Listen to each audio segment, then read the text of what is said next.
शंकर भगवान के मंदिर, शंकर भगवान की चौखट पर शंकर भगवान को एक लोटा जल समर्पित करने, शिव के द्वार, शिव की चौखट तक जाते रहना चाहिए, जाना चाहिए।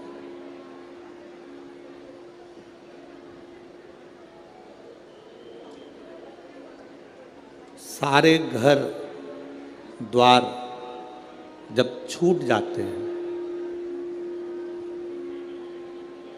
अंत समय में जब हमारा घर परिवार दरवाजा द्वार सब छूट जाता है, तब उस समय पर इस शरीर में से प्राण भी छूट जाते हैं, शरीर में से प्राण भी निकल जाते हैं। अकेला शरीर, ये बॉडी, ये शरीर पड़ा रहता है।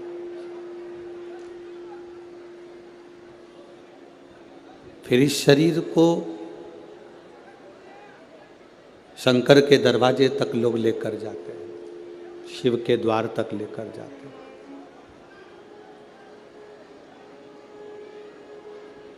सबका दरवाजा बंद हो सकता है, सबकी चौखट, सबका द्वार बंद हो सकता है, पर मेरे महादेव का दरवाजा कभी बंद नहीं होता। मेरे शिव का द्वार, मेरे शंकर की चौखट कभी बंद नहीं। जैसे मौत का कोई समय नहीं होता, मृत्यु का कोई समय नहीं होता, शिव महापुराण की कथा कहती है, वैसा ही भगवान शंकर की भक्ति का कोई समय नहीं होता। जब तुम्हारा मन करे तब शंकर की आराधना करो। तेरी कृपा बिना ना हिले एक भी अणु, लेते हैं स्वस्थ तेरी कृपा से तनो। हे गंगधार मुक्ति द्वार ओंकार तू, भोले ओंकार तू, आयो शरण तिहारी शंभु तार तार तू। बखान क्या करूं मैं राखों के ढेर का, चपटी भगवत में खजाना कुबेर का। शिव कथा कहती है, सबके दरवाजे, सबके द्वार बंद हो सकते हैं, सबकी चौखट बंद हो सकती है, सबका द्वार बंद हो सकता है, पर मेरे महादेव का दरवाजा कभी बंद नहीं होता, मेरे शंकर की चौखट कभी बंद नहीं होती, मेरे शिव का द्वार कभी बंद नहीं होता। बैकुंठ में दरवाजा है, ब्रह्मलोक में दरवाजा है, इंद्रलोक में दरवाजा है, पितृलोक में दरवाजा है, पर कभी किसी ने सुना कि कैलाश पर दरवाजा है? कैलाश पर दरवाजा है क्या? नहीं, कठिन। शंकर के दरवाजा नहीं, कैलाश पर कोई द्वार नहीं है, कैलाश पर कोई दरवाजा नहीं है। किसी ने महाकाल बाबा से पूछा, देवाधिदेव महादेव से पूछा कि बैकुंठ में दरवाजा लगा हुआ है, इंद्रलोक में दरवाजा लगा है, ब्रह्मलोक में दरवाजा लगा है, केवल एक कैलाश ऐसा है जहां पर दरवाजा नहीं लगा है। आप भी अपना दरवाजा क्यों नहीं लगवा लेते? आप भी द्वार क्यों नहीं लगवा लेते? भगवान शंकर ने कहा, माता और पिता एक ऐसे होते हैं जो कभी भी दरवाजा लगाकर नहीं सोते हैं। बुजुर्ग माता पिता अपना दरवाज़ा खोल कर सोते हैं कि कौन से बेटे को, कौन सी बहू को, कौन से पोते को, कौन सी बेटी को, किसको हमारी कब जरूरत पड़ जाए तो हमारा दरवाज़ा खुला के खुला रहे। ये द्वार बंद ना किया जाए। माता पिता का जैसे कमरा, माता पिता का घर, माता पिता का द्वार बंद नहीं होता। बेटा कैसा भी हो, पिता उसको गले से लगाता ही, वो पिता है। एक पिता के दो पुत्र हैं। एक पुत्र ने कहा कि पिताजी मुझे तुम्हारे साथ में नहीं रहना है, मुझे मेरी जायदाद का हिस्सा दे दो। मैं आपके साथ रहना नहीं चाहता, मेरी जायदाद का, मेरी प्रॉपर्टी का हिस्सा दो, मुझे यहाँ से जाना। पिताजी ने बेटे को समझाया कि जायदाद का हिस्सा लेकर करेगा क्या, बर्बाद हो जाएगा, मत ले हिस्सा। नहीं नहीं, मुझे चाहिए। पिता ने जायदाद का हिस्सा दे दिया। अपनी प्रॉपर्टी के 3 हिस्से करे, एक अपने छोटे बेटे को, एक अपने बड़े बेटे को। एक हिस्सा पिता ने अपने पास में रखा। छोटा बेटा जायदाद का हिस्सा लेकर शहर चले गया।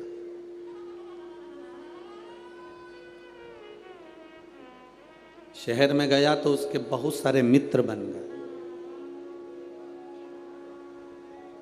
बहुत मित्र।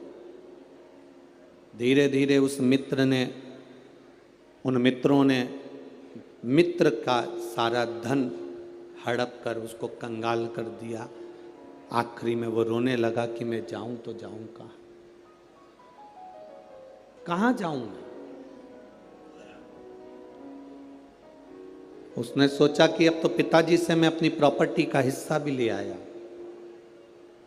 पिताजी से मेरी जायदाद का हिस्सा ले आया, अब मैं कहाँ जाऊंगा। पर उसने सोचा एक बार पिताजी के पास चलते हैं।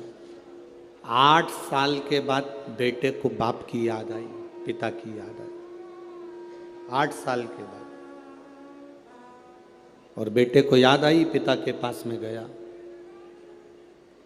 पिताजी खेत में काम कर रहे थे, फसल लगा रहे थे। बेटे ने देखा पिताजी फसल लगा रहे हैं, पिता की दृष्टि बेटे पर पड़ गई। पिता दोनों हाथ फैला लिया, बेटा आकर अपने पिता के गले से लग गया। बेटे ने कहा पिताजी मेरी पूरी प्रॉपर्टी सब समाप्त हो गई, मेरा धन पूरा चले गया, आप मुझे चिल्लाएंगे नहीं। पिता कहते हैं धन चले गया कोई बात नहीं, प्रॉपर्टी चली गई कोई बात नहीं, पर मेरा बेटा मेरे पास आ गया, इससे बढ़कर कोई धन नहीं, इससे बड़ा कोई सुकून नहीं जिंदगी का। मेरे भगवान देवाधिदेव महादेव का जो दरवाजा है एक पिता का दरवाजा है, मेरे शंकर का द्वार एक पिता का द्वार है। बेटा कैसा भी हो, बेटा किसी भी तरह का हो, तो भी मेरा शंकर, मेरा उघड़दानी, मेरा त्रिकालदर्शी, मेरा कैलाशी, मेरा अविनाशी, मेरा शिव उसको गले से लगा लेता है। अपने बेटे को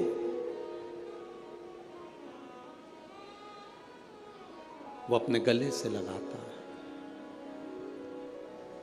सारे दरवाजे बंद हो सकते हैं, सारे दरवाजे।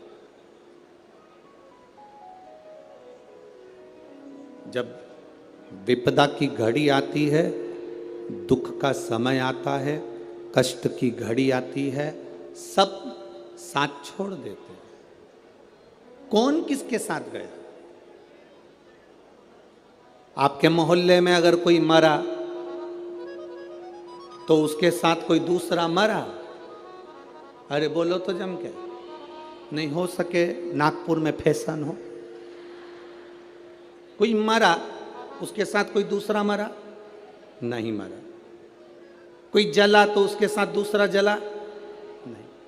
किसी का अंतिम संस्कार हुआ तो उसके साथ में कोई उसके परिचित ने कह दिया कि मुझे भी साथ में जला दो, नहीं, किसी के साथ कोई नहीं जाता। शमशान क्या है? दक्ष प्रजापति ने भगवान शंकर को श्राप दिया था कि मैं तुझे श्राप देता हूं कि तू शमशान में निवास करेगा। शमशान मेरे शंकर का घर है, वहां व्यक्ति देवाधिदेव महादेव के पास में जाता है।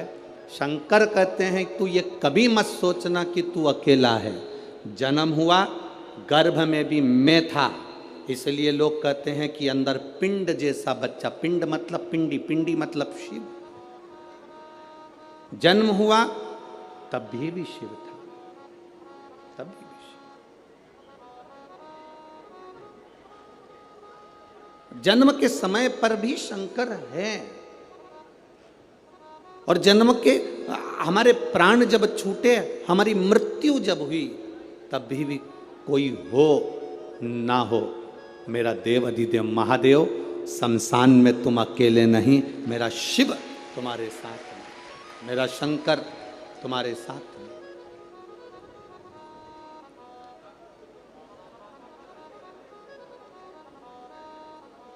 संसार में दो चीजें दो लोगों से नहीं पूछी जाती है।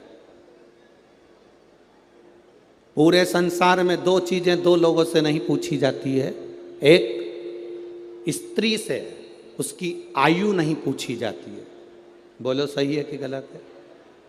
संसार में दो चीजें दो लोगों से नहीं पूछी जाती है। एक स्त्री से उसकी आयु नहीं पूछी जाती है, और दूसरा पुरुष से उसकी आय नहीं पूछी जाती है। स्त्री से आयु नहीं पूछी, पुरुष से आय नहीं पूछी। क्यों नहीं पूछना चाहिए? क्योंकि स्त्री से आयु इसलिए नहीं पूछते क्योंकि स्त्री अपने लिए कभी नहीं जीती, स्त्री हमेशा दूसरों के लिए जीती है। और पुरुष से उसकी आय नहीं पूछते। क्यों नहीं पूछते?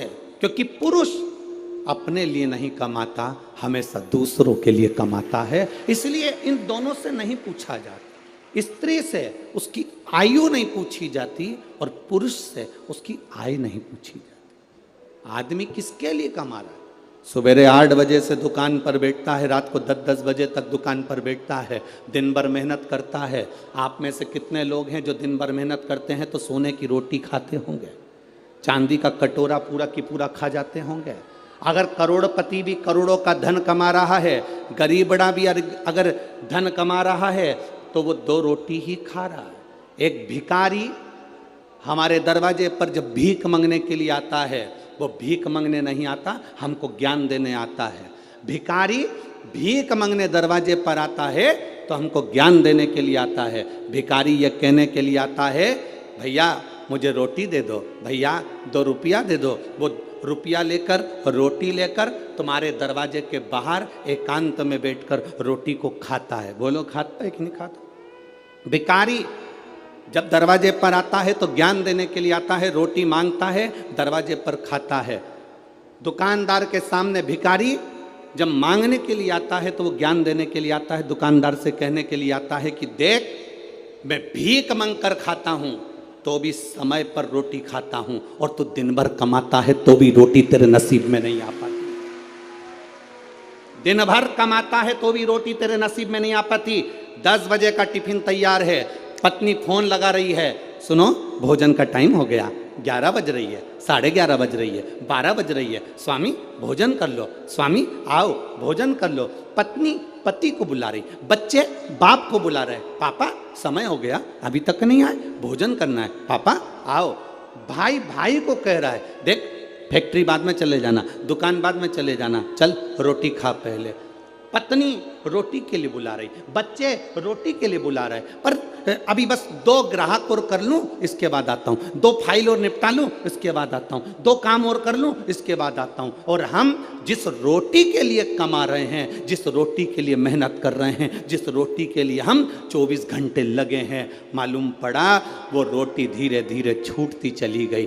10 बजे रोटी खाने वाला 12 बजे खा रहा है, 12 बजे वाला 1:30 बजे खा रहा है। फिर बीमारी हो गई शुगर की, बीमारी हो गई बीपी की। कभी डॉक्टर तुम्हारा परिचित हो तो उससे पूछना कि बीपी और शुगर कैसे होते हैं। समय पर जो भोजन नहीं करता उसको बीपी और शुगर की बीमारी होती चली जाती है। समय पर जो अपनी जिंदगी को नहीं जीता उसको बीमारियां बढ़ती चली जाती है। पूछो कभी। एक भिखारी भी हमको ज्ञान देता है कि अपनी जिंदगी में जो हमने कमाया है उस कमाई का थोड़ा सा अंश हम अपने ऊपर खर्च करें। हम कमाई का अंश, इस व्यासपीठ से कभी नहीं कहा आपसे कि आप अपने धन को किसी को दे दो, आप अपने धन को किसी को दान कर दो। हम कभी नहीं कहते इस व्यासपीठ से कि तुम तुम्हारी संपदा उठाकर किसी को दिया ना या किसी को दान करियाना। हम इतना जरूर कहते हैं कि तुमने जो कमाया है, तुम जो कमा रहे हो उसको अपने ऊपर खर्च जरूर करना, जिससे लगे कि तुमने मेहनत कर कर कमाया तो अपने ऊपर खर्च किया। खर्च किया तुमने। स्त्री से कभी आयु नहीं पूछी जाती, पुरुष से कभी आय नहीं पूछी जाती, क्योंकि स्त्री कभी अपने लिए जिंदगी नहीं जीती। जीती है तो पहले माँ बाप के लिए, माता पिता ब्याह कर कर भेज देते हैं तो पति के लिए, पति के बाद में जब बच्चे आ जाते हैं तो बच्चों के लिए, फिर जीती है तो अपना पोता पोती नाती पंती के लिए। पूरी जिंदगी स्त्री अपने शरीर को अगर संभाल कर रखती है तो दूसरों के लिए रखती है कि मेरे बच्चे सुखी रह लें, मेरा परिवार सुखी रह ले, मेरा परिवार सुखी रहे, मेरे बच्चे सुखी रहें, मेरा कुटुंब सुखी रहे, मेरे रिश्ते सुखी रहें। स्त्री से आयु नहीं पूछी जाती, पुरुष से आयु नहीं पूछी जाती।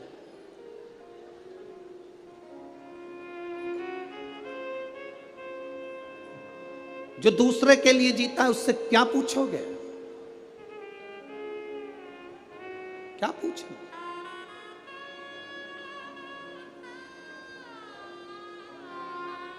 शिव कथा कहती है, मेरा भोला बाबा, मेरा शंभू, मेरा त्रिकालदर्शी, कैलाशी, अविनाशी शंकर अमृत नहीं पिए हैं, विष पिया।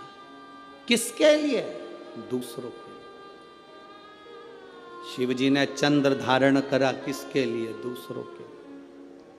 शंकर भगवान ने सर्प धारण करा, किसके लिए? दूसरों के।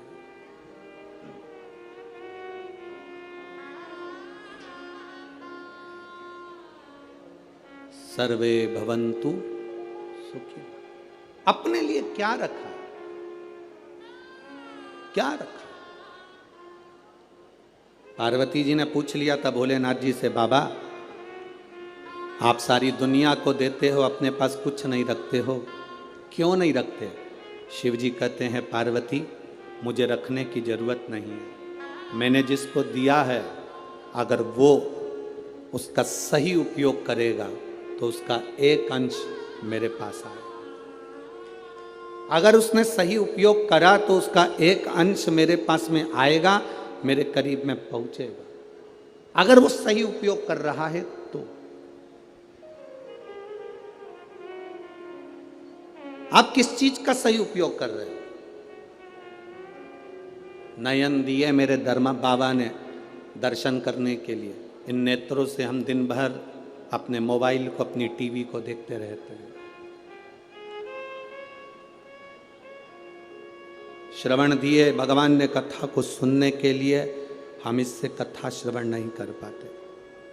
मुख दिया मेरे दातार ने भजन करने के लिए, हम भजन नहीं कर पाते। पाँव दिए मंदिर तक जाने के लिए, हम जा नहीं पाते। हाथ दिए जनमानस की सेवा के लिए, हम सेवा नहीं कर पाते। शरीर का प्रयोग करा कहाँ?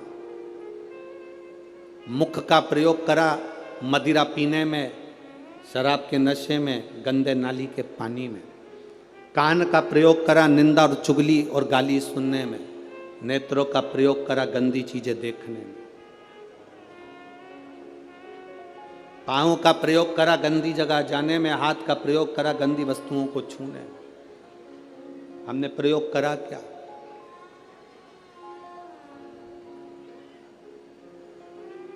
हम ले क्या पाए भगवान शिव से? शंकर के मंदिर जाना, जल का पात्र लेकर जाना, वहां से खाली पात्र लेकर मत आना।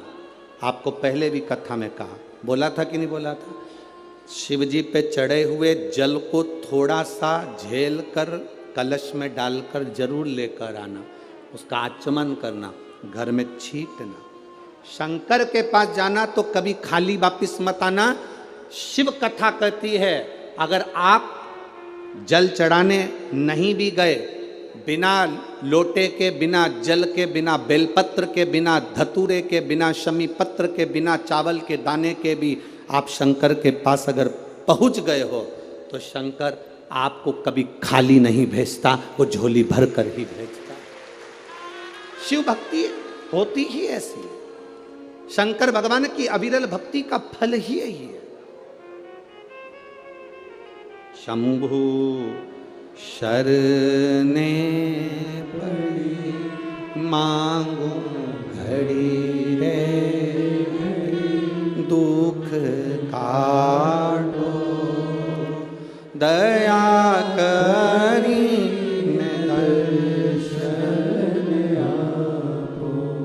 शिव कथा कहती है भगवान की शरणागति के करीब में जब हम जाएं तो हम भगवान से कुछ मांगे चाहे ना मांगे, वो दिल से देता जरूर है, दिल से देता।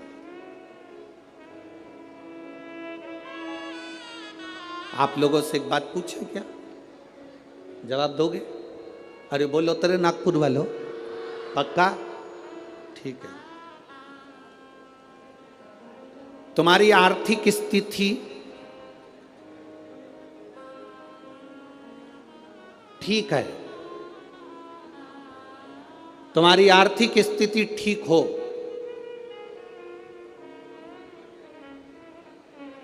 और मानसिक स्थिति ठीक नहीं हो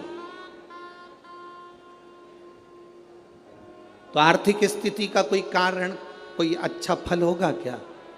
जम के तो बोलो जरा। और अगर तुम्हारी आर्थिक स्थिति ठीक नहीं हो, तुम्हारे पास में धन नहीं हो, ज्यादा गाड़ी बंगला नहीं हो, और तुम्हारी मानसिक स्थिति ठीक हो तो उसका फल होगा कि नहीं होगा? होगा ना। उसका फल, यही नागपुर की कथा, आज चतुर्थ दिवस की कथा प्रत्येक मानव के जीवन में जानना चाहिए। तुम्हारे घर में धन बढ़े चाहे ना बढ़े, पर तुम्हारा मन और तुम्हारी बुद्धि, चित्त तुम्हारा अच्छा होना चाहिए, तो तुम्हारा धन अपने आप बढ़ जाए। आर्थिक स्थिति ठीक हो और मानसिक स्थिति ठीक नहीं हो तो धन का क्या करोगे? पैसा क्या खाओगे कि डनलप के गद्दे को छाती पे धर के ले जाओगे? क्या करोगे उस धन का? आर्थिक स्थिति से ज्यादा जरूरी है मानसिक स्थिति ठीक होना। मन ठीक नहीं है, दिमाग ठीक नहीं है, बुद्धि ठीक नहीं है, चित्त ठीक नहीं है, तो करोड़ों का धन अलमारी में भरा रहे तो उसका मतलब क्या है? क्या मतलब? सारे देवताओं में, 33 कोटि देवी देवताओं में, सारे देवताओं की आर्थिक स्थिति बिल्कुल ठीक है, करोड़ों का धन है, संपदा है, सुख है, वैभव है।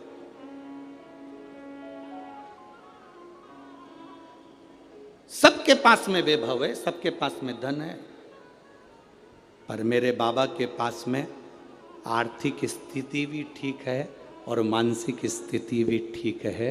वो दुनिया के मन को अपने कंट्रोल में रखते हैं।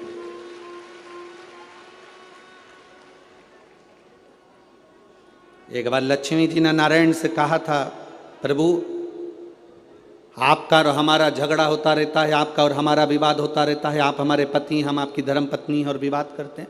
ब्रह्माणी ब्रह्मा जी से कहती, आप और हमारा विवाद होता रहता है। धन बढ़ गया पर घर में सुख भी तो होना चाहिए। शिव भगवान नारायण ने कहा, लक्ष्मी घर की मानसिक स्थिति ठीक करने का सबसे सुंदर तरीका है, सबसे सुंदर तरीका। लक्ष्मी, शिव की आराधना करो। लक्ष्मी जी ने कहा मैं शंकर की आराधना, हाँ। लक्ष्मी जी ने कहा आप कह रहे हो बिल्कुल सही है, मेरी मां, लक्ष्मी जी की मां का नाम क्या था? भगवान नारायण की सासू का नाम क्या था? ख्याति देवी। क्या नाम था? ख्याति देवी। लक्ष्मी जी की मां, भगवान विष्णु जी की सासू ख्याति देवी। लक्ष्मी जी कहती हैं मेरी मां ने भी मुझे कहा था कि जब मन श्रेष्ठता में ना जाए, मन विचलित हो, मन में चिंता रगी हो, मन विचलितता में हो, तब शंकर भगवान के पार्थिव शिवलिंग का निर्माण कर कर उसकी आराधना करना। आप रोज प्रतिदिन यहां जितने लोग भी कथा सुन रहे हैं और जितने लोग आस्था चैनल पर, फेसबुक, यूट्यूब पर कथा सुन रहे हैं, बहुत कम लोग होंगे जो रोज शंकर भगवान का पार्थिव शिवलिंग बनाते होंगे और उसकी पूजन करते होंगे। बहुत कम लोग होंगे जो पार्थिव शिवलिंग का निर्माण कर कर उसका पूजन करते होंगे, बहुत कम लोग। अगर हम रोज पार्थिव शिवलिंग का निर्माण नहीं कर सकते, हम रोज भगवान शंकर के शिवलिंग का निर्माण कर कर पूजन नहीं कर सकते, तो कम से कम एक काम हम रोज कर सकते हैं, अपने घर से जल ले जाकर शंकर जी को समर्पित कर सकते हैं, जिससे बाबा हमारे हृदय की दशा को जाने।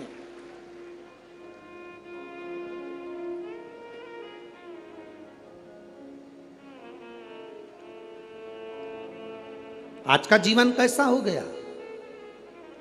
आज का जीवन है कैसा? जैसे सरकारी स्कूल का टीचर, सरकारी स्कूल में नौकरी करने वाला, सरकारी स्कूल में पढ़ाने वाला टीचर अपने बच्चे को पढ़ाता है प्राइवेट स्कूल में और कामना करता है भोलेनाथ जी से कि मेरे बेटे की नौकरी सरकारी स्कूल में लग जाए। जरा विचार करना, सरकारी स्कूल का टीचर अपने बच्चे को पढ़ाता है प्राइवेट स्कूल में और नौकरी लगवाना चाहता है, बोलो जम के बोलो जरा, सरकारी स्कूल में। हमारी बात दुनिया के लोगों को बहुत बुरी लगती है महाराज, बाद में कहते हैं सीहोर वाले महाराज को बोलने का तरीका नहीं है।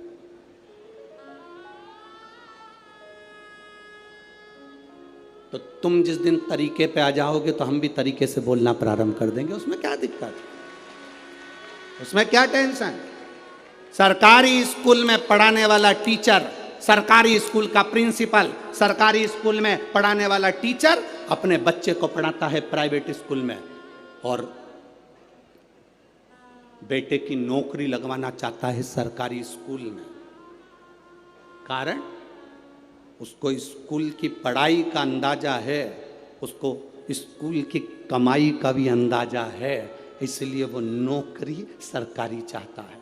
अगर तू अपने बेटे को सरकारी नौकरी चाहता है तो अपने बेटे को सरकारी स्कूल में पढ़ाना भी चाहिए, पढ़ाना भी चाहिए।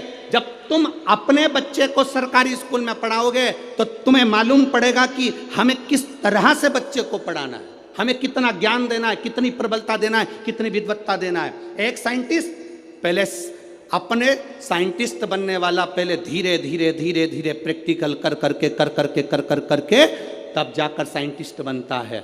आप भी जब अपने ऊपर अमल करोगे तब मालूम पड़ेगा कि जिंदगी की दौड़ में हमें कितने आगे निकलना है, कितने पीछे हम जा रहे हैं।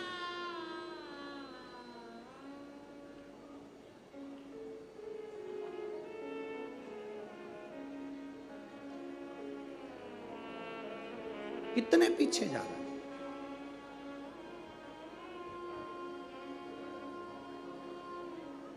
कितना विचित्र संसार हो गया, जरा विचार करिएगा। वो तो अब शिव महापुराण की कथा होती है तो ये लाखों की भीड़ अब जुटने लगी है, अब आने लगी है।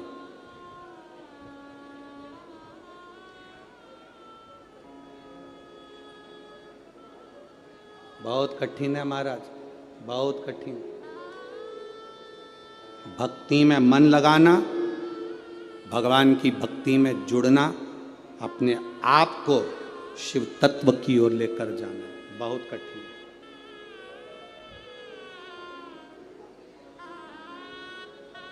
अपने भीतर से शंकर की ओर जाना। आप में से कई माताएं बैठी हैं जो बात बात में कह देती घुटने काम नहीं कर रहे।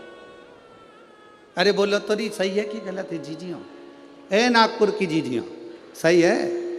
माता कहती है घुटने काम नहीं कर रहा है। कोई के मेरा हाथ काम नहीं कर रहा, कोई के मेरा कमर काम नहीं कर रही। आज तक एक भी ऐसी नहीं मिली जो कह दे मेरा दिल काम नहीं कर रहा, मेरा मन काम नहीं कर रहा। दिल काम कर रहा है तभी तो लगी रहती है।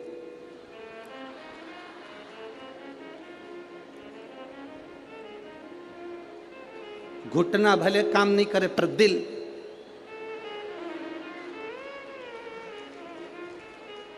दिल काम कर। आज तक नहीं मिली एक, जितने मिले सब ऐसे ही मिले। घुटना काम नहीं कर रहा, हाथ काम नहीं कर रहा, सिर काम नहीं कर रहा, पीठ काम नहीं कर रही। आज तक नहीं बोला कि मेरा दिल काम नहीं कर रहा। जब तक मैं कथा नहीं सुनती मेरा दिल नहीं लगता, ये मन नहीं लगता, ये चित्त नहीं लगता, ये काम ही नहीं करता।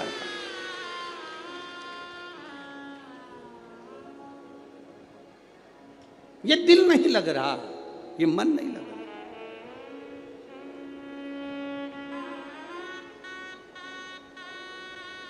कैसे?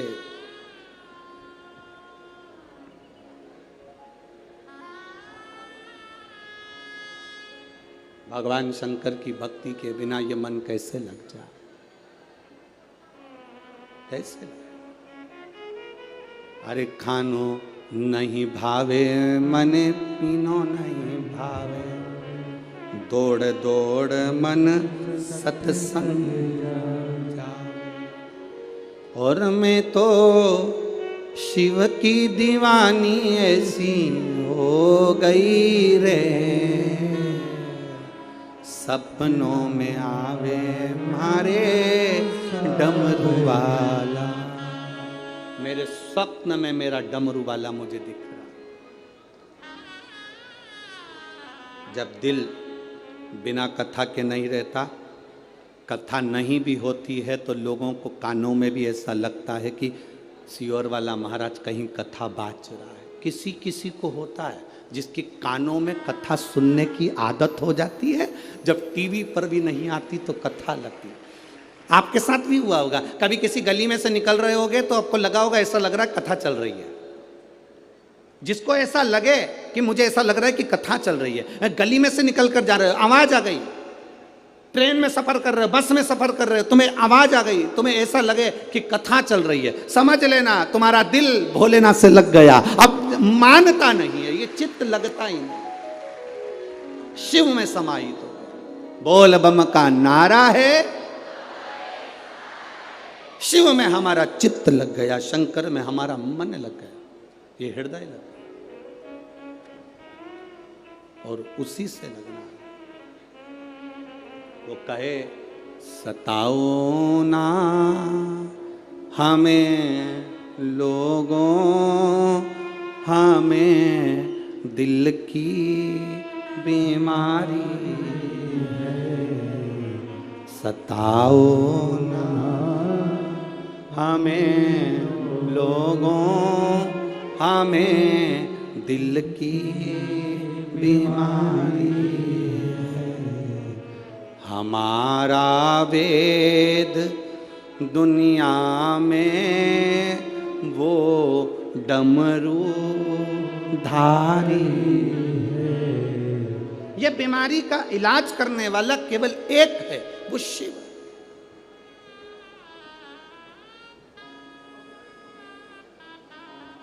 अभी इससे पहले जो कथा हुई थी छत्तीसगढ़ की, सुनी थी?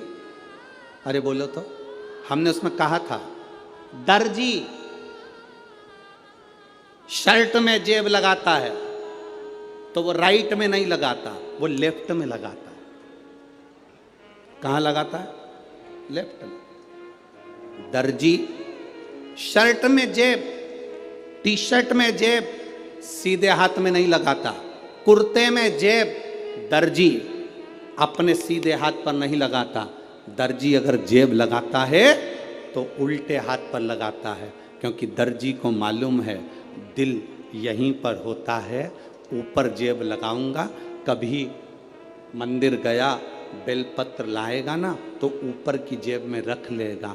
ये बेलपत्र नहीं, शंकर दिल के करीब होना चाहिए, हृदय के करीब होना चाहिए। ये शिव दिल के करीब हो, हमारे हृदय के करीब हो हमारा शंकर, हमारा ओ घड़ी दयालु दातार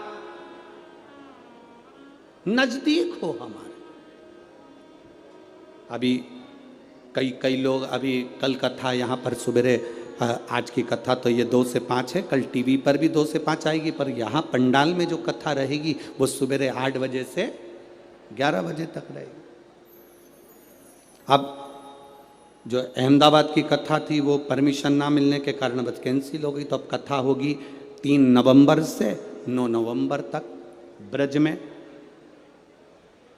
कोसी कला में, मथुरा में 2 बजे से 5 बजे तक। अब बीच में जो समय है तो कई माताओं ने विचार करा अच्छा हुआ हमारी कथा अच्छी थी तो हमारा मन नहीं लगता था काम में, अब बीच में जो समय मिल गया हम इसमें सफाई कर लेंगे। अब दिवाली की सफाई कर, अब बीच में जो समय मिला है सफाई करने का मिला। बस आपसे निवेदन है, जैसे घर की सफाई करोगे तो लक्ष्मी आएगी, दिल की सफाई रखना तो महादेव जल्दी से प्रवेश करेगा।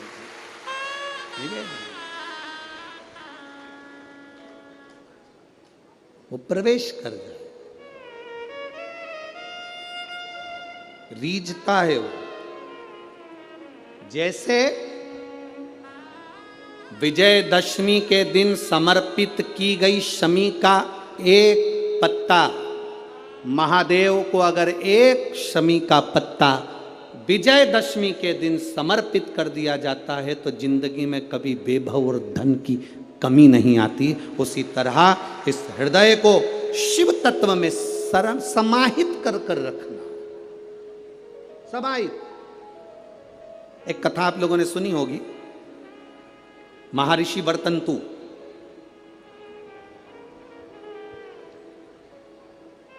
महर्षि वर्तंतु जिनके शिष्य थे कोत्स, जिसका नाम था कोत्स। महर्षि वर्तंतु के शिष्य कोत्स बड़े आज्ञाकारी थे कोत्स, और वर्तंतु जो कह देते थे, महर्षि वर्तंतु जो बोलते थे वो कोत्स वो सुनता था।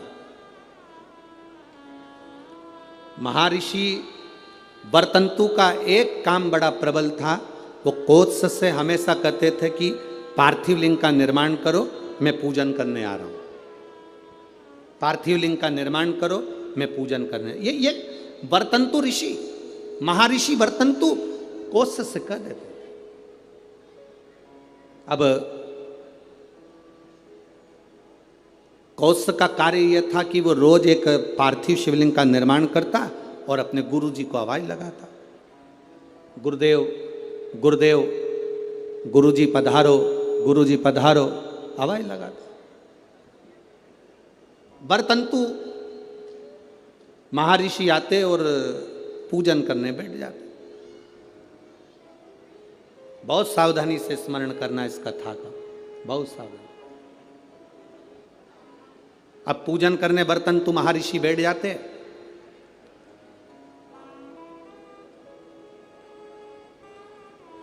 एक बार कोत्स भरी निंद्रा में सो रहा था। उसने स्वप्न में क्या देखा कि कोई काले काले से भयंकर दंत वाले आश्रम में प्रवेश कर रहे हैं।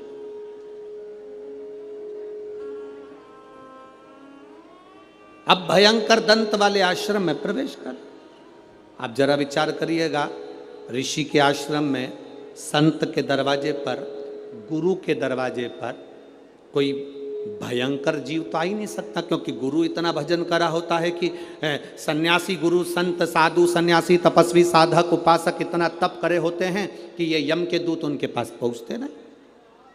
पर आज कोश ने क्या देखा कि भयंकर मुद्रा वाले, भयंकर दंत वाले, भयंकर विकराल रूप धारे हुए कुछ गण, यम के कुछ गण, यमदूत ये अंदर आ गए।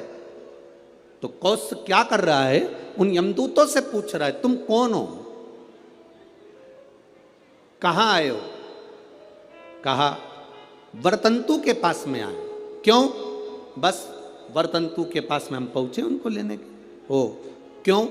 उनको लेने के लिए तो बैकुंठ से पार्षद आना थे, उनको लेने के लिए तो बैकुंठ से विमान आना था, तो तुम उनको लेने कैसे पहुंच गए? उन्होंने तो शंकर की आराधना करी है, उन्होंने तो शिव की आराधना करी है।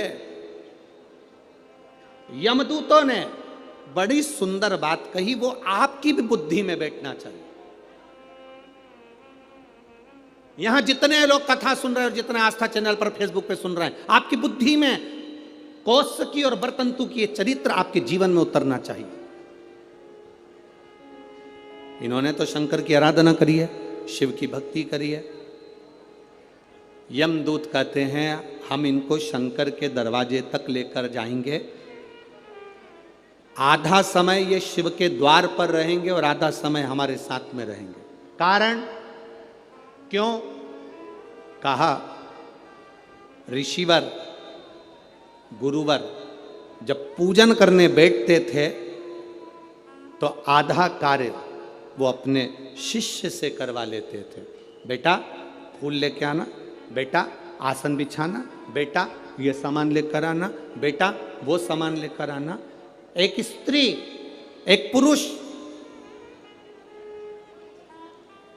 स्वयं, आप अगर ठाकुर जी से सेवा करने बैठे हो, भगवान से लाड लड़ाने बैठे हो, भगवान की पूजन करने बैठे हो, भगवान की आराधना करने बैठे हो, तो अपनी पूजन की थाली स्वयं लगाइए।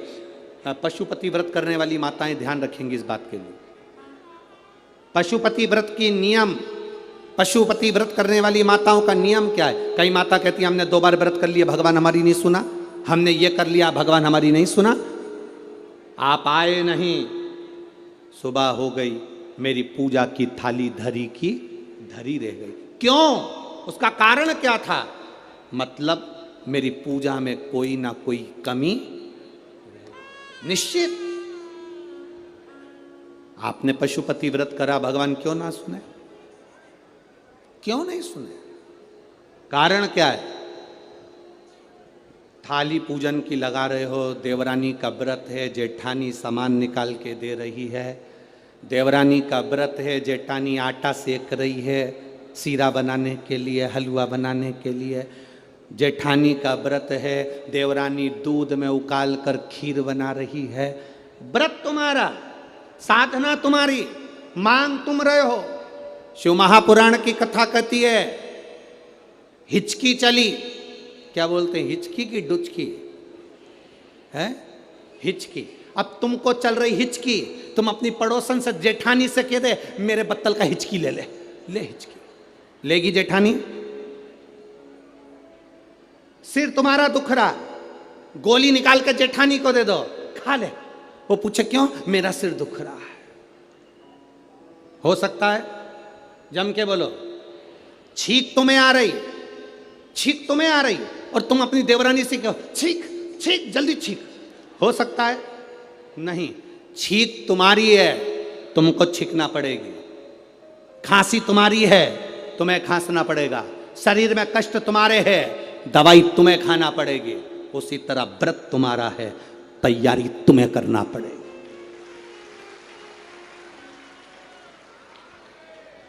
गलती हम करते हैं।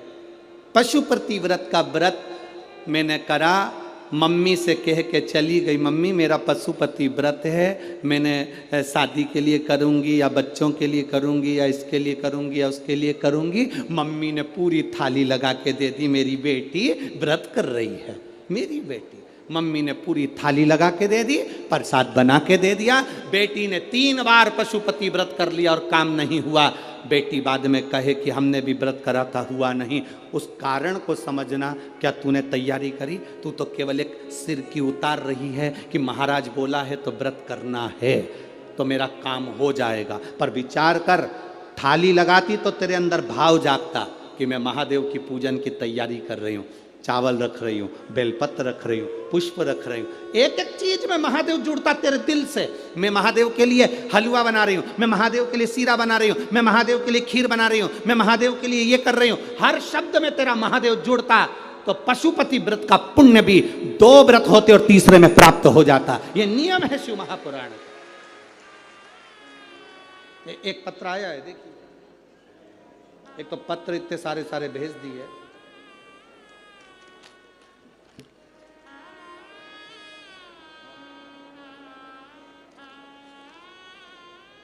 मेरा नाम काजल राहुल कलाइन, मैं नागपुर से हूँ, डिप्टी सिग्नल चिरखली महाराष्ट्र। कहीं बैठी हो तो हाथ हिला सकती हैं। आप ही हैं? हाँ, बहुत बहुत साधुवाद। बाबा की कृपा पर बनी रहे। गुरुदेव, मुझे बच्चे नहीं थे, संतान का सुख नहीं था, कई साल बीत गए थे गुरुदेव। बच्चों का सुख नहीं, संतान का सुख नहीं। बच्चे को लाइयो साथ में, लायो, ले आओ ले आओ ले आओ। मेरे यहाँ बच्चे का सुख नहीं था, संतान का सुख नहीं था। डॉक्टर के हिसाब से संतान का सुख नहीं था गुरुदेव।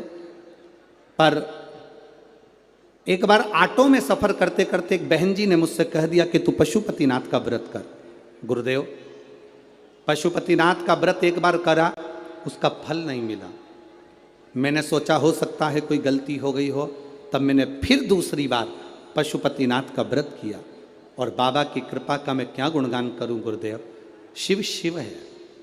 26 जून को मेरा गर्भ ठहर गया और बाबा की कृपा से बाबा ने ऐसी करुणा करी, ऐसी दया करी गुरुदेव कि 12/2/2023 को मेरे घर में संतान की प्राप्ति हो गई। मैं बाबा को यहाँ नमन करने आया। गुरुदेव, मुझे जो संतान हुई वो 8वां महीना भी पूरा नहीं लग पाया था। डॉक्टर के हिसाब से बच्चा कमज़ोर होना था, बच्चे में बल नहीं आना था, उसके शरीर में कष्ट रहना था। पर मेरे बाबा ने मेरी लाज रखी गुरुदेव और 8वां महीना भी चालू नहीं हुआ और जो संतान हुई बाबा की कृपा से पूरी स्वस्थ हुई। उसको मैं लेकर आई हूँ बाबा को प्रणाम करने के लिए। यह शिव तत्व है। ओ घड़ी दयाल और तेरी कृपा बिना न हिले एक भी अणु, लेते हैं श्वास तेरी कृपा से शिव तत्व की प्राप्ति। आपका विश्वास, आप पशुपति व्रत कर रहे हो, आप हरतालिका तीज का व्रत कर रहे हो, आप चतुर्थी का व्रत कर रहे हो, आप पंचमी का व्रत कर रहे हो, आप नवरात्रि का व्रत कर रहे हो। आप जिस व्रत को आप कर रहे हो, चाहे पुरुष करे, चाहे स्त्री करे, चाहे नारी करे, चाहे बच्चे करें, चाहे कन्या करे, चाहे बेटी करे, जो करे, उस व्रत में, उस व्रत की मूलता में आपका समर्पण होना चाहिए। उस व्रत की मूलता में आपका समर्पण।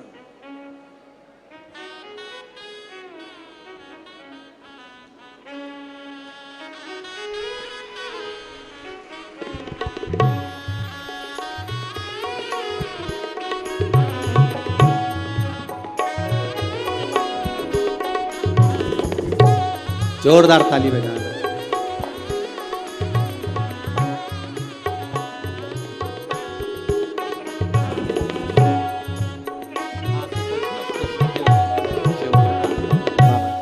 शंभु, अरे लुटा दिया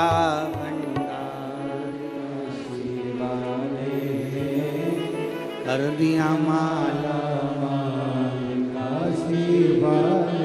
शिव तत्व की प्राप्ति। हम जिस व्रत को कर रहे हैं, हम जिस आराधना को कर रहे हैं, हम जिस तप को कर रहे हैं, हम जिस साधना को कर रहे हैं, उसमें हमारा बल होना चाहिए, हमारा विश्वास होना चाहिए। हमारी दृढ़ता होना चाहिए।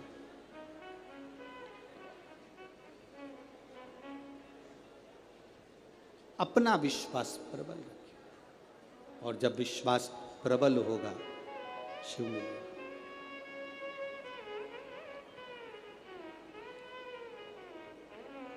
शिव प्राप्त होंगे, ये निश्चित है, क्योंकि शंकर बड़े दयालु हैं, बड़े दयालु हैं। शिव जैसा दयालु संसार में कोई नहीं। कि भोले तुम बड़े दयालु हो, भोले तुम बड़े दयालु हो, बड़े दयालु हो, भोले तुम बड़े दयालु हो, भोले तुम बड़े दयालु हो, भोले तुम बड़े दयालु। बड़े सरल सहज शिव भोला, 3 बार ताली बजाने वालों के भी भर देता भंडार, एक बार शिखर का दर्शन करने वाले को शिखर पर पहुंचा देता है मेरा भोलेनाथ। इतना दयालु है, इतना कृपालु, इतना। शिव कथा कह रही है, बाबा देवादिदेव महादेव का चरित्र कह रहा है। वर्तंतु जी के लिए कहा, आधे से ज्यादा जो कार्य था वो कोस कर देता था।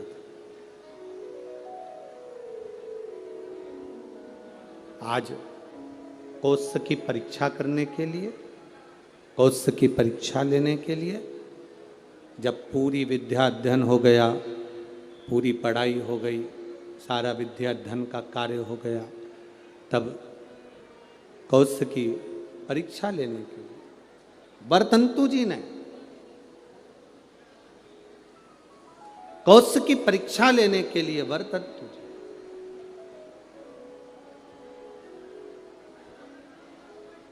एक बात अपने शिष्य कौश के सामने कह, कौश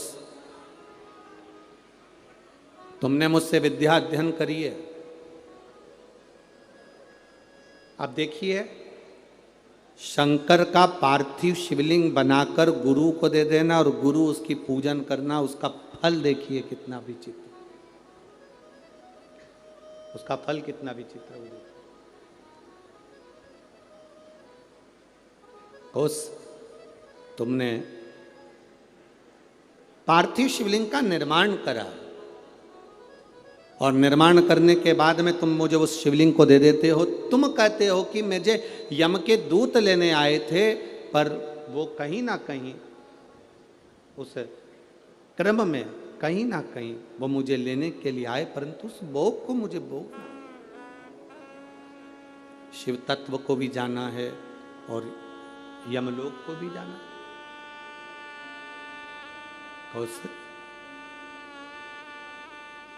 अब मैं आपसे इतना सा कहना चाहूं, वर्तंतु ने कहा कौश तुमने मुझसे विद्या अध्ययन करी है, आज विद्या अध्ययन के फल स्वरूप मेरी जो दक्षिणा बनती है वो मुझे दीजिए। गुरुवर क्या दूं मैं आपको, बोलिए। शिव कृपा देखिएगा कितनी प्रबल होती, केवल पार्थिव शिवलिंग का निर्माण कर देना, पूजन कोई करे कर रहा है, अपने क्षेत्र में, अपनी कॉलोनी में, अपनी सोसाइटी में, अपने एरिया में कहीं शंकर का मंदिर बन रहा है, शंकर का शिवालय बन रहा है, बन सके आप उसमें सहयोग प्रदान करना, नहीं बन सके तो किसी की टांग मत खींचना कि ये मंदिर क्यों बनवा,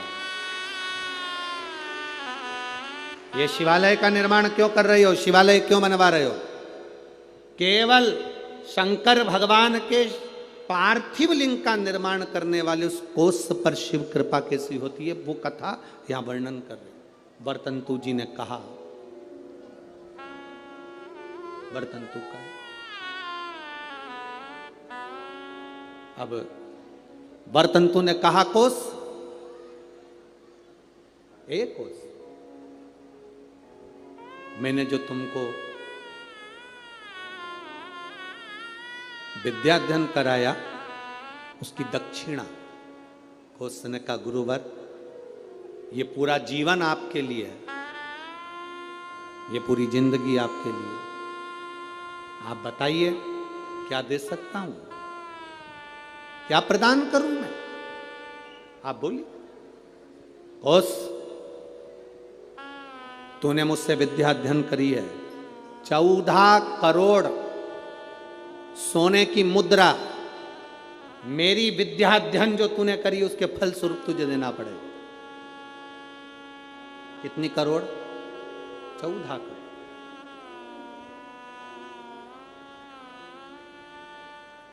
14 करोड़ सोने की मुद्रा।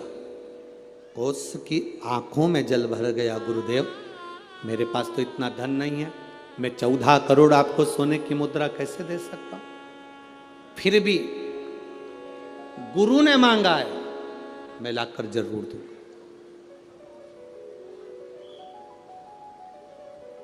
अब गुरु क्यों मांगे हैं ये तो गुरु ही जान सकते हैं। गुरु जो कृपा करते हैं वो दुनिया में कोई नहीं कर सकता। एक संत, सदगुरु, शिव का उपासक, भगवान की भक्ति करने वाला, दिन रात शंकर का स्मरण में डूबने वाला, दिन रात राम नाम कृष्ण नाम की भक्ति में डूबने वाला, केवल उसकी आंख की दृष्टि ही पड़ जाती है तो जीव का कल्याण हो जाता है। वो सहज नहीं है गुरु।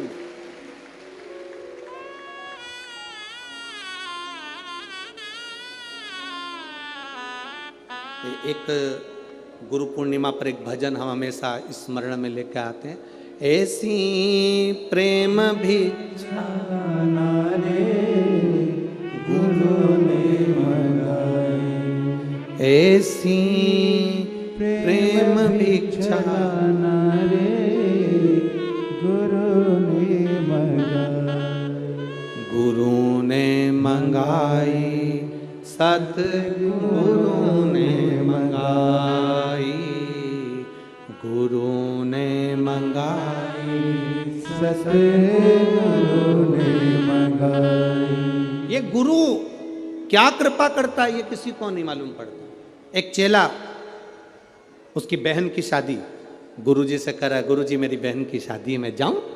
जा।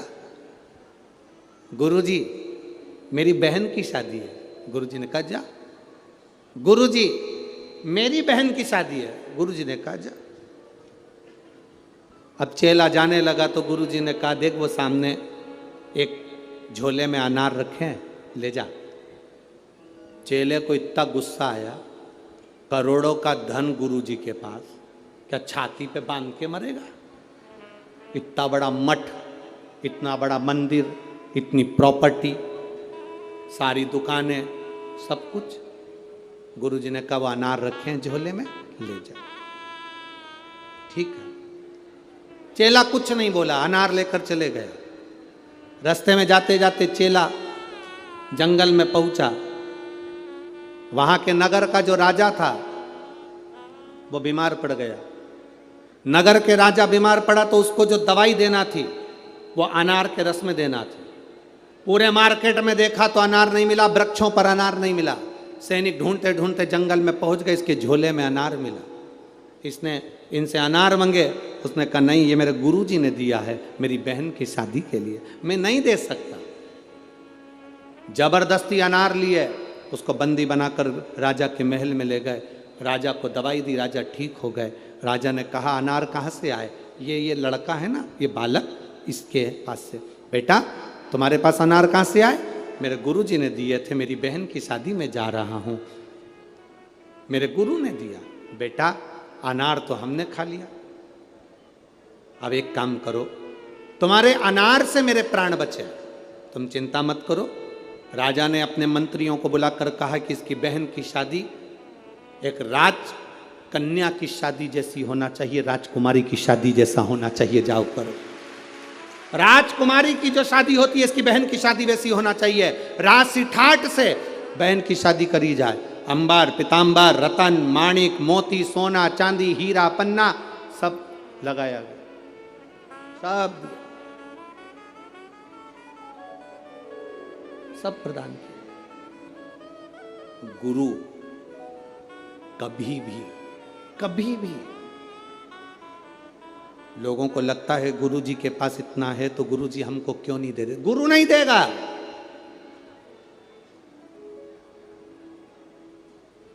भिखारी को देकर भिखारी मत बनाओ,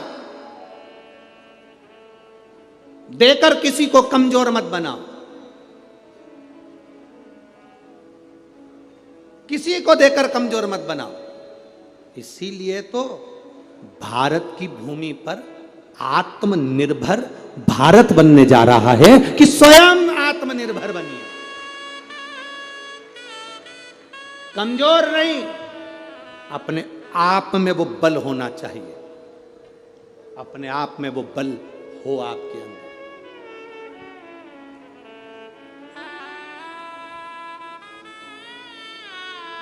आज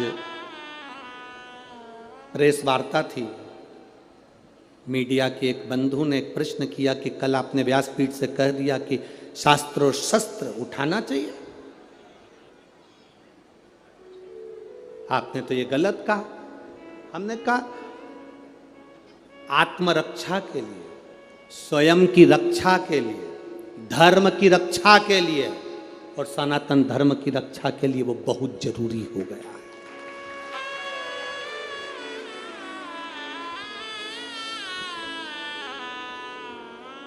वो कहने लगे आप व्यासपीठ से ऐसी बात करते हो। हम कहते ये व्यासपीठ नहीं है, ये शिव की पीठ है। जब जब जरूरत पड़ी मेरा महादेव सामने आया है। कभी जगत गुरु शंकराचार्य बनकर प्रकट होता है, कभी शिव तत्व के रूप में रुद्र बनकर प्रकट होता है, कभी अवधूतेश्वर बनकर प्रकट होता है, कभी कपालेश्वर बनकर प्रकट होता है। वो शंकर साधारण नहीं है।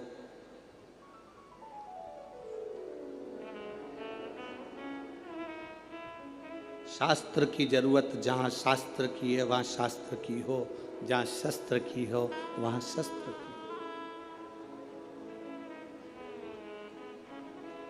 क्यों ना दे? आप अपनी भक्ति के बल को तो बढ़ाओ। गुरु अपने हाथ से अपनी झोली में से धन निकालकर 50,000, 1 लाख, 2 लाख, 5,000, 2,000 गुरु कभी नहीं देगा। गुरु आपको अगर धन दे देगा तो फिर गुरु किसी काम का नहीं। गुरु अगर देगा तो ऐसा समान, ऐसी कृपा, ऐसी दृष्टि गुरु दे देता है जिससे जिंदगी में तुझे किसी के आगे हाथ ना फैलाना पड़े। वो गुरु देता। किसी के आगे हाथ ना फैलाना पड़े वो गुरु कहता है। आज तक इस व्यासपीठ से आपको कभी भभूति दी? अरे बोलो जम के। कोई बेल दी, कोई नारियल दिया, कोई सामान दिया? नहीं। इस व्यासपीठ से केवल एक बात कही कि शंकर के मंदिर जाना, 1 लोटा जल चढ़ाना, उसके दरवाजे जाते रहोगे वो तुमको छोड़ेगा नहीं और तुम्हारी जिंदगी को सार्थक कर देगा। बिना भभूति, बिना बेल, बिना नारियल के भी ये दुनिया के पत्र ये भरे पड़े हुए हैं और इससे दुगने ये नीचे रख, उससे दुगने।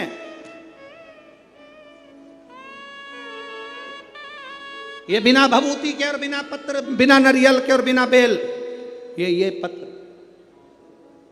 जिसमें केवल और केवल तुम्हारा भरोसा और तुम्हारा विश्वास और उसके सिवाय कुछ भी नहीं।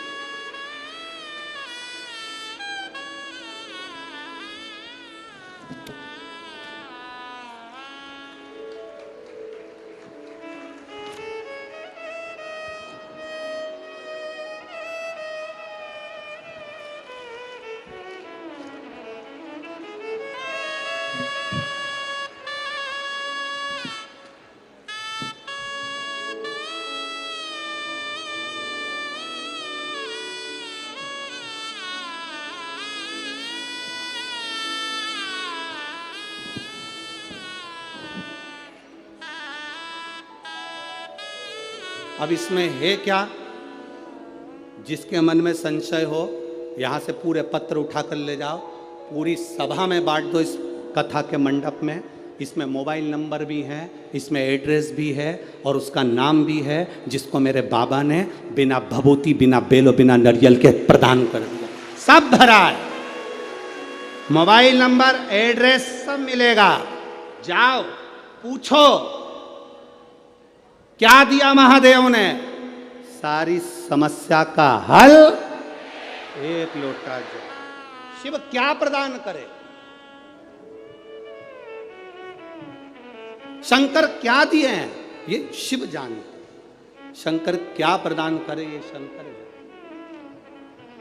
अरे खाली ना जाता कोई दर से तुम्हारे, खाली न जाता कोई दर से तुम्हारे। अरे मैं भी खड़ा हूँ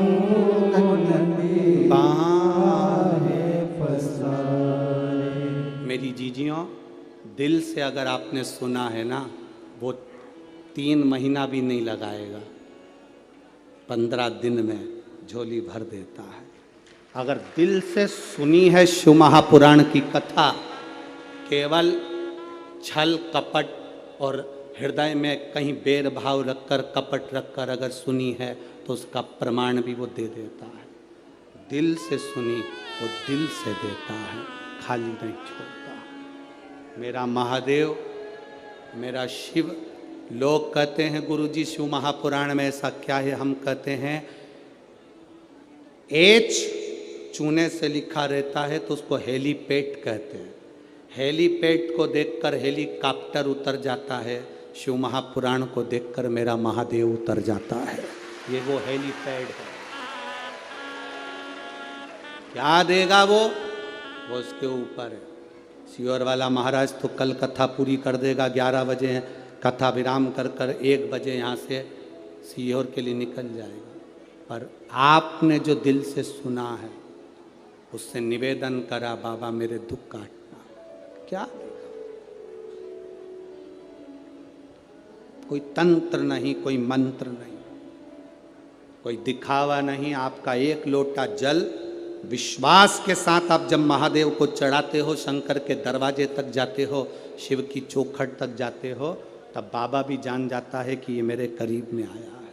बाप है वो, बाप, जगत का बाप,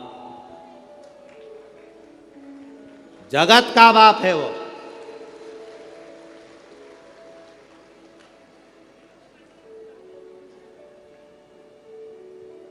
और बाप बाप रहता है, उसको देव नहीं कहते, क्या कहते हैं? महादेव कहते हैं। देवों का भी देव महादेव है वो। 64 योगनियां, 33 कोटि देवता उसके सामने नृत्य करते हैं, सामने, उसको नहीं फर्क पड़ता। केवल इन नेत्रों से जिसने पहचान लिया, पहचान लिया। गुरु क्या देगा? गुरु केवल दृष्टि। क्या करता है गुरु? माला जपता रहेगा, दृष्टि देता रहेगा। केवल माला जपेगा और दृष्टि देगा। वो दृष्टि मूल है। वो क्या है दृष्टि में, वो जानता है।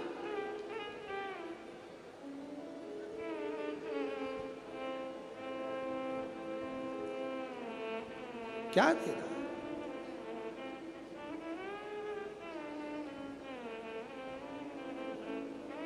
दुकानों पर लिखा रहता है आप कैमरे की निगाह में हो। कथा के पंडाल में जब तक बैठे हो तो तुम ये अंदाजा लगा कर रखना कि तुम शिव की निगाह में हो, शंकर की निगाह। बस जूते, कपड़े, जान पहचान वाले आपको अगर कष्ट दे रहे हैं, कौन कौन? जम के बोलो जरा। जूते, कपड़े, जान पहचान वाले, रिश्तेदार, परिचित, पहचान वाले आपको अगर कष्ट दे रहे हैं तो ये समझ लेना चाहिए कि ये हमारे साइज के नहीं है। ये हमारे साइज के नहीं है। जूता कष्ट दे तो पहचान जाओ कि ये मेरी साइज का नहीं है। कपड़ा कष्ट दे तो समझ जाना कि ये मेरी साइज का नहीं है। और रिश्तेदार कष्ट दें तो समझ जाना कि ये तुम्हारी साइज के नहीं है।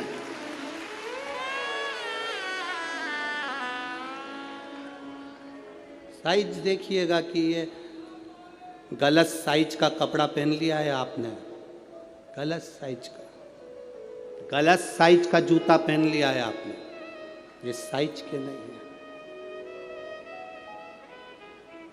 गलत लोगों से संबंध कर लिया आपने, ये साइज के नहीं है। जूता, कपड़ा और रिश्ते, नाते, पहचान वाले अगर कष्ट दे रहे हैं, पहचानना ये तुम्हारी साइज के नहीं है। तुम जिस साइज के हो ना, भले तुम्हारा पेट्रोल पंप नहीं है, भले तुम्हारे पास 4 व्हीलर गाड़ी नहीं है, पर तुम्हारा दिल बड़ा है, वैसा होना चाहिए। साइज पहचानिएगा। धन से साइज की पहचान नहीं होती। धन से कोई साइज की पहचान नहीं होती। संपदा से, कुर्सी से, पद से, प्रतिष्ठा से साइज की पहचान नहीं है। दिल से होती है, हृदय से।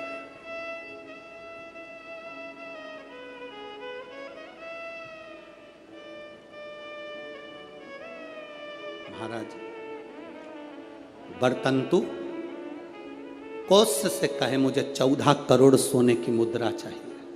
गुरु परीक्षा लेता है। गुरु परीक्षा की घड़ी में ऐसा सामने आता है कि परीक्षा लेने के लिए तत्पर।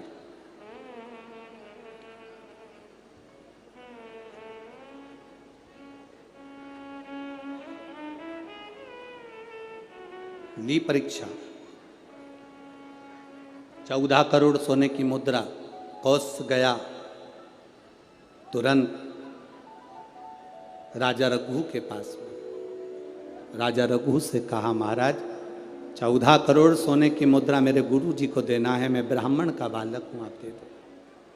राजा रघु ने कहा 14 करोड़ सोने की मुद्रा देने के लिए मना नहीं, पर मैंने अभी यज्ञ करा था, उस यज्ञ में मैंने सोने की मुद्रा सब संतों को, ब्राह्मण जन को बांटी है।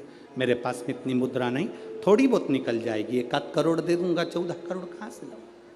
राजा रघु ने कहा, पर ब्राह्मण मेरे दरवाजे से खाली ना जाए, रुकिए, मैं इंद्र पर आक्रमण करता हूं। गुरु गुरु है, इंद्र पर आक्रमण करता हूं। राजा रघु ने इंद्र पर सेना तैयार कर आक्रमण करना प्रारंभ करा। इंद्र का सिंहासन डोलने लगा। इंद्र दौड़ते दौड़ते भगवान ब्रह्मदेव के पास में गए। राजा रघु इंद्र पर आक्रमण कर रहे हैं, इंद्रलोक पर आ रहे हैं, क्या करा जाए? एक बच्चे को 14 करोड़ सोने की मुद्रा चाहिए, गुरु ने मांगी है, इसीलिए लेकर जा रहा है। उसको 14 करोड़ स्वर्ण मुद्रा, हाँ 14 करोड़, हाँ क्या करें? इंद्र से कहा, राजा रघु यहां पर आए स्वर्ण मुद्रा लेने के लिए, आप कुबेर को बुलाओ और कुबेर से कहो कि तू जाकर 14 करोड़ सोने की मुद्रा दे दे। कुबेर को बुलाया। कुबेर शमी का एक पत्ता तोड़ा। शमी का एक पत्ता कुबेर ने तोड़ा और पृथ्वी पर आकर शमी के पत्ते को तोड़कर कोस को दे दिया। कोस, ये शमी का पत्ता ले। कोस ने कहा, मुझे 14 करोड़ स्वर्ण मुद्रा चाहिए, ये पत्ते का क्या करूंगा? 14 करोड़ मुझे स्वर्ण मुद्रा चाहिए, इस पत्ते का क्या करूंगा?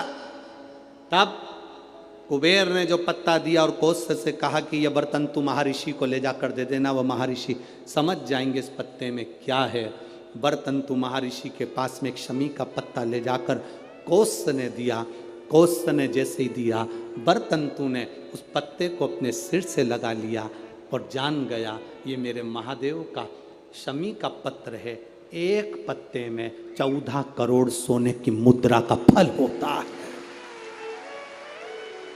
14 करोड़ सोने की मुद्रा का फल एक शमी के पत्ते में होता है।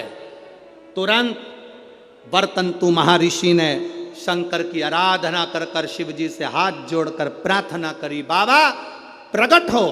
देवादिदेव महादेव प्रकट होकर कहते हैं बर्तन तू मांगो, तुम्हें क्या चाहिए। बर्तन तू कहते हैं बाबा शरदीय नवरात्रि पूर्ण होने पर जो विजयदशमी आए, उस दशमी के दिन जो एक शमी का पत्र भूलवश भी महादेव को समर्पित कर दे, उसकी जिंदगी में कभी संपदा की कमी ना आए।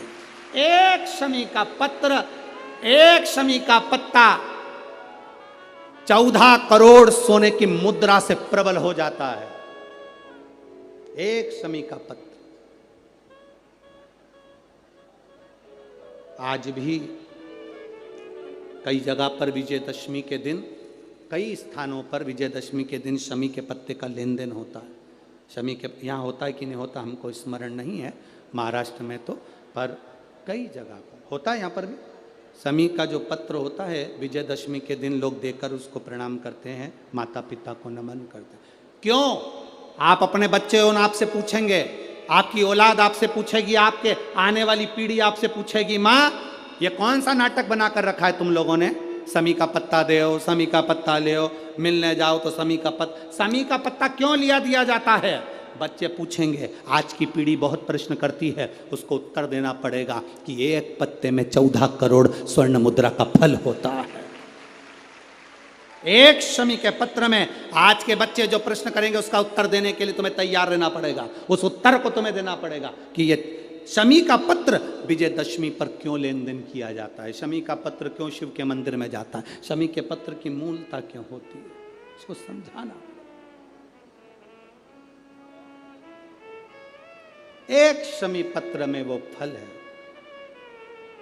और केवल यही नहीं, शमी के वृक्ष के नीचे, बेलपत्री के वृक्ष के नीचे अगर भूल से भी बच्चा, बूढ़ा, कोई व्यक्ति एक पार्थिव शिवलिंग का निर्माण कर लेता है, भूलवश भी उस पे जल समर्पित कर देता है, भूलवश भी उसके भाव से पुष्प या शमी पत्र या बेलपत्र भी चढ़ा देता है, तो वो इस संसार में कहीं ना कहीं सुख भोगता ही है, उसके जीवन में दुख नहीं। शमी पत्र की मूलता, शमी पत्र की मूलता क्यों कहते हैं? नारी के गर्भ में बच्चा रहे, नारी के गर्भ में संतान रहे।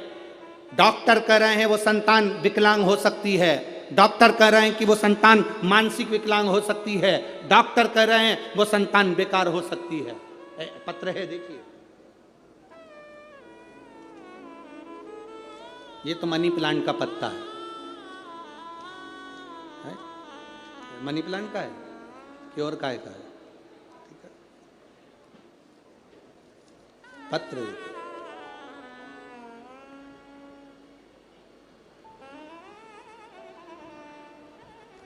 मेरा नाम निशा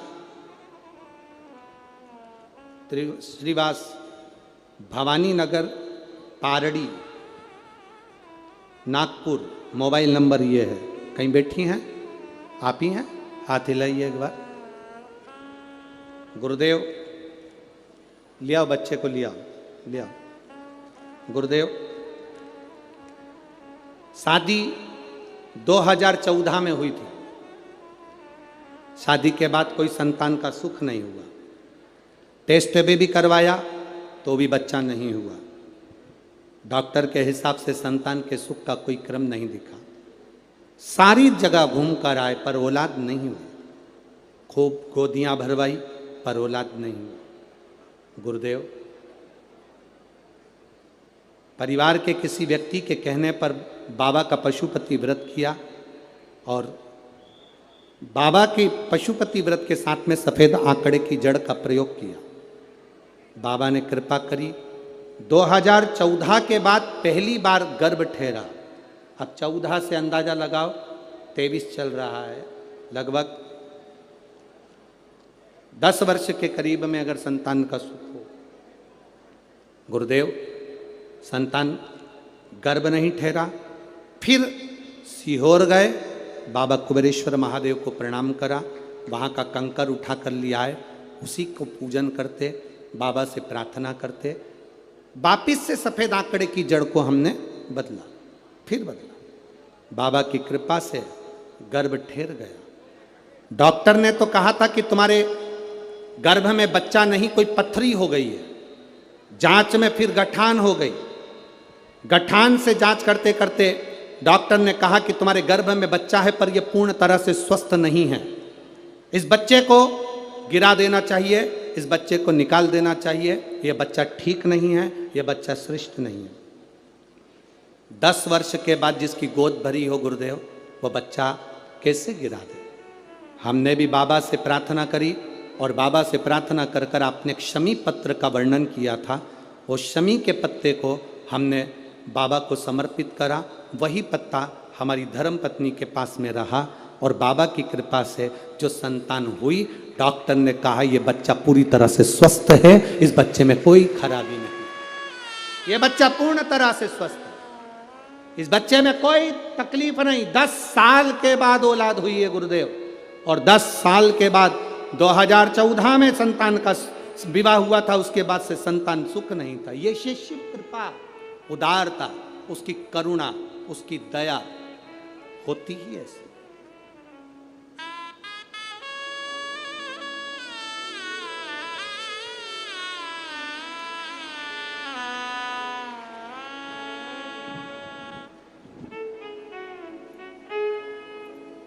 शंभू देख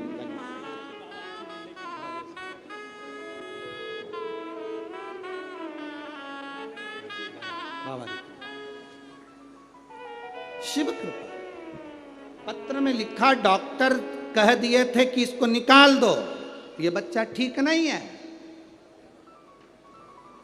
शमी पत्र का एक भाव कोई साधारण नहीं होता।